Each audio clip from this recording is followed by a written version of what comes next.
이제 정년이 5화. 이 산저산 꽃이 피니. 자, 5화를 한번 해보겠습니다. 사실 5화에서는 뭐 이렇게 특별히 제가 이렇게 얘기할 게 막 되게 많진 않습니다. 혹시 뭐 5화에서 얘기할 게 있으신가요? 그러니까 5화가 이제 자명고 준비하는 이야기잖아요. 그렇죠? 그렇죠. 네. 그러니까 이제 정년이가 이제 다시 돌아와서 이제 자명고 오디션 보고. 5화는 돌아와서 이제 자명고 준비하는 내용에 대한 이제 얘기예요. 뭐 있으세요? 5화에서? 아니요, 지금 보니까 열심히 하는 정년이네요. 네, 맞아요. 네, 그냥 여기서 이제 도행 선배에게 소속이 연출자로서의 재능을 얘기하잖아요. 그렇죠. 네, 저는 그 장면이 좀 인상 깊었거든요. 왜요? 이게 지금 사실 저는 이게 연출이 있는 국국이니까 사실 공연이잖아요. 근데 어쨌건 원래 있던 내용에 기반한 공연이라서 사실은 연출이 딱히 필요 있나? 이런 생각 했었는데 아니에요. 연출 계속 있었어. 그렇죠. 근데 이게 그러면 이제 원래 도행은 조연출로 내려간 거예요. 그러니까 단장님이 연출을 한 거고 도행이 조연출을 한 거고 정말 모든 걸 다 여자들이 하는. 그러니까 이게 여성 국극 제가 볼 때는 오해일 수도 있을 것 같긴 한데 모두가 여자였을 것 같진 않단 말이죠. 여기에 그 남자는요, 그 무슨 돈 돈 관리하는 어. 이상한 아저씨, 어. 음흉해 보이는 그 아저씨 하나밖에 없는 것 같아. 근데 이제 사실 그 아저씨의 정체가 계속 누굴까 저 아저씨 누구지 막 해랑이하고 그렇게 나오잖아요. 근데 이게 사실은 웹툰에는 인물 소개에 나와요. 그 사람이 어떤 사람인지가. 근데 드라마 거긴 안 나오더라고요. 그래서 뭐 이거는 뭐 말을 해도 될 것 같아서 웹툰 보신 분들이 많을 것 같아서.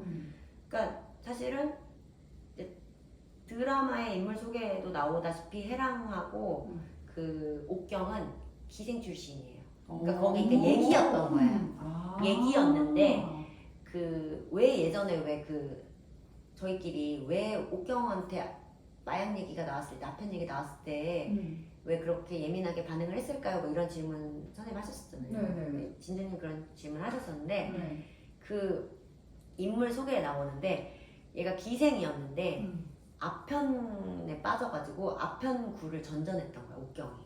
근데 소복이 그 모습을 보고 거기서 구해내.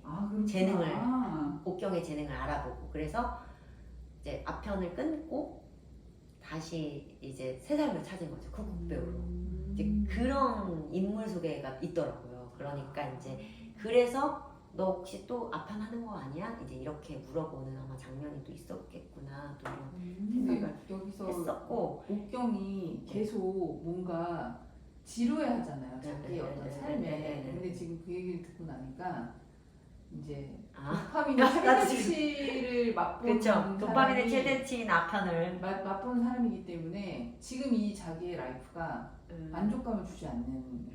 그럴 수도 있고, 근데 여기에서 옥경이 만족감을 못 느끼는 이유는 매너리즘에 빠져서 그래요. 너무 계속 비슷한 역할, 계속 비슷한 멋있는 역할, 비슷한 연기 패턴, 비슷한 노래.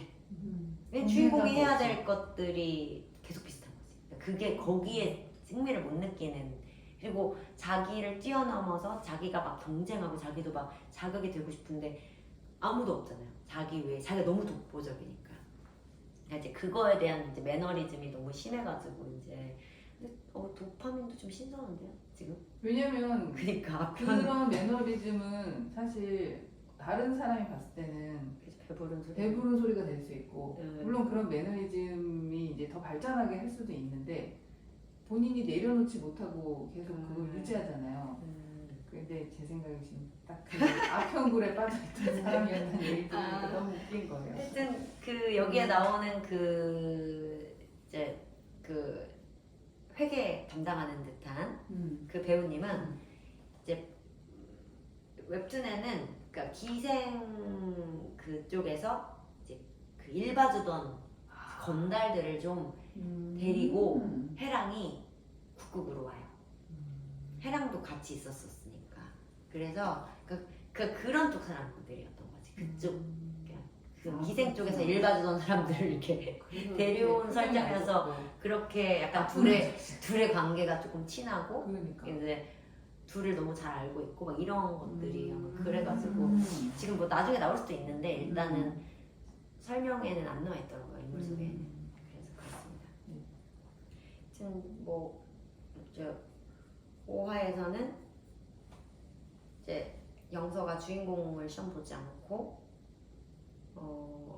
가다키라고 해가지고 그 악역을 이제 하게 되고 또 정년은 자기가 군졸을 맡아서 하겠다고 하죠. 이제 배워보겠다는 아마 의도에서 방자는 너무 큰 역할이었으니까 이제 작은 역할부터 배워보겠다 이런 생각으로 아마도 군졸을 시험을 봤다는 생각이 이제 들어요. 네. 그래서 막 보면은 옥경이 막 누구죠? 그 영서한테 물어보잖아요. 옥경이 연습하고 있을 때 영서가 이제 저녁 연습을 하러 나갔다가 이제 마주치는 장면이 나오는데 이제 그 장면에서 영서한테 이제 물어보죠. 호동자 준비해? 이렇게 물어보니까 영서가 자기는 가다키 악역을 준비하고 있다 이렇게 말하니까 이유를 물어봐요. 그러니까 이제 이유가 뭐 그것도 나중에 도움이 될 것 같아서 이제 이런 얘기를 하는데 그 장면을 보면서 이제 옥경이 하는 말이 너를 내려놓으면 더 잘할 수 있어. 하여튼 뭐 나중에 그런 얘기들로 가게 되는데 옥경의 입장에서는 물론 정년을 아끼지만 영서도 좀 거기에 발맞춰 쫓아가줬으면 좋겠다 이런 생각을 좀 하는 것 같기도 하다는 생각도 저는 좀 그냥 들었어요. 그냥. 그러니까 조언을 해주잖아요. 그러니까 영서한테도 너를 좀 더 내려놔봐 이런 얘기를 이제 아마 제가 볼 때 옥경이 영서한테 영서다운 접근이구나 이렇게 말하는 거는 이제 영서가 어떤 식으로 캐릭터 분석을 하고 연기를 어떻게 하고 있는지를 이제 한번 이제 보게 되면서 아마 그런 얘기를 했지 않았을까. 왜냐면 무언가 많이 배워서 나에게 가지고 있는 게 많아지면 내가 이 역할을 더 감당할 수 있겠지 뭐 이런 생각을 가진 게 영서이고 사실은 근데 극이라는 게 그 캐릭터를 분석할 때 많은 연기를 해보는 게 도움이 안 될 수는 없지만 그 역할을 할 때 꼭 그렇게 꼭 연구를 한다고 해서 그 역할을 해낼 수 있는 게 아니니까 이제 아마 그런 얘기를 하려고 했지 않았나 이제 이런 생각이 잠깐 들었었어요. 반겨운들 쓸 때는